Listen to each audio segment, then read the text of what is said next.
মঙ্গলবার মাথাভাঙ্গা শহরের নজরুল সদনে তৃণমূল কংগ্রেসের 21শে জুলাই প্রস্তুতি সভা অনুষ্ঠিত হয়েছে। এদিনের সভায় উপস্থিত ছিলেন তৃণমূলের জেলা সভাপতি অভিজিৎ দেব ভৌমিক, জেলা চেয়ারম্যান গিরীন্দ্রনাথ বর্মন, তৃণমূল যুব কংগ্রেসের জেলা সভাপতি স্বপন বর্মন সহ স্থানীয় তৃণমূল নেতৃত্ব।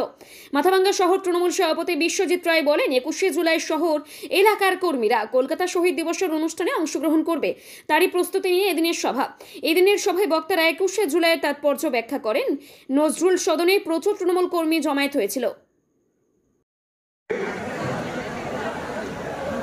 মাথাভাঙ্গা শহর তৃণমূল কংগ্রেসের উদ্যোগে 21শে জুলাই শহীদ দিবসের প্রাক্কালে আজকে আমাদের প্রস্তুতি সভা। এই সভায় সভাপতিত্ব করছেন মাথাভাঙ্গা শহর তৃণমূল কংগ্রেসের সভাপতি বিশ্বজিৎ রায় মহাশয়। উপস্থিত আছে আমাদের জেলা তৃণমূল কংগ্রেসের চেয়ারম্যান গিরীন্দ্রনাথ বর্মন মহাশয়। এইমাত্র আমাদের এই সভা মঞ্চে এসে সবার গৌরব বাড়িয়ে তুলেছেন অভিজিৎ দেব ভৌমিক, আমাদের জেলার সভাপতি। সেই সঙ্গে সঙ্গে নতুন যুব সভাপতি স্বপন বর্মন এখানে উপস্থিত আছেন।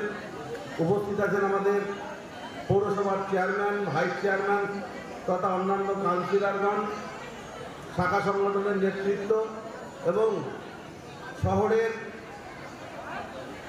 বিভিন্ন ওয়ার্ড থেকে মায়েরা, বোনেরা এবং দায়িত্বপূর্ণ কর্মীরা, সবাইকে আমার হার্দিক অভিনন্দন জানিয়ে আমি সংক্ষেপে দু একটি কথা তুলে ধরার চেষ্টা করছি।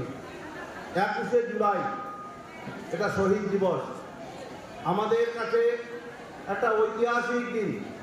আপনারা জানেন, প্রথম বক্তা হিসেবে প্রবীরদা তুলে ধরেছেন 21শে জুলাইটা আমাদের কাছে এত গুরুত্ব কেন। আজকে আমরা বাংলার মানুষ নই, সারা ভারতবর্ষের মানুষ সচিত্র ভোটার পরিচয়পত্র একটা পেয়েছি। কারণ প্রবীরদা বিস্তারিত হয়ে বলেছে, আমি সেদিকে যাব না, আমি সংক্ষিপ্ত একটু বলবো।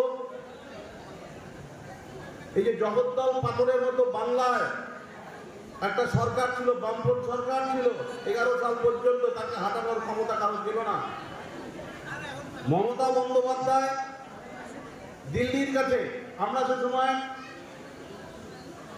যুব কংগ্রেসের সৈনিক ছিলাম, মমতা বন্দ্যোপাধ্যায়ের সঙ্গে আমরা আন্দোলন করেছি। বন্দ্যোপাধ্যায় এই যে বামফ্রন্টের বিরুদ্ধে আন্দোলন করার পারমিশন দিল্লির কাছে চাচ্ছিল। তখন আমাদের দিল্লিতে কংগ্রেস শাসিত ছিল, কিন্তু একটা লাগাম ছিল। পরবর্তীকালে ধীরে ধীরে ধীরে ধীরে যখন আর মমতা বন্দ্যোপাধ্যায় সহ্য করতে পারছিলেন না, পরবর্তীকালে উনি, আপনারা সবাই জানেন, কংগ্রেস থেকে বেরিয়ে এসেছিলেন। তো যাই হোক, সচিত্র ভোটারের জন্য 1993 সালের 21শে জুলাই কলকাতার রাজপথে রাইটার্স অভিযান করেছিলেন মমতা বন্দ্যোপাধ্যায়। তা ওনার দাবি ছিল no identity card, no vote. তার ফসল আজকে আমরা পাচ্ছি। কিন্তু সেই আন্দোলনে আমাদের অনেক যুবক ভাইদের রক্ত ঝরিয়েছে বামফ্রন্টের পুলিশ। আপনারা সবাই জানেন, 13 জন টাটকা যুবকের রক্তে সেদিন কলকাতার রাজপথ একদম লাল হয়ে গিয়েছিল। সেই শহীদদের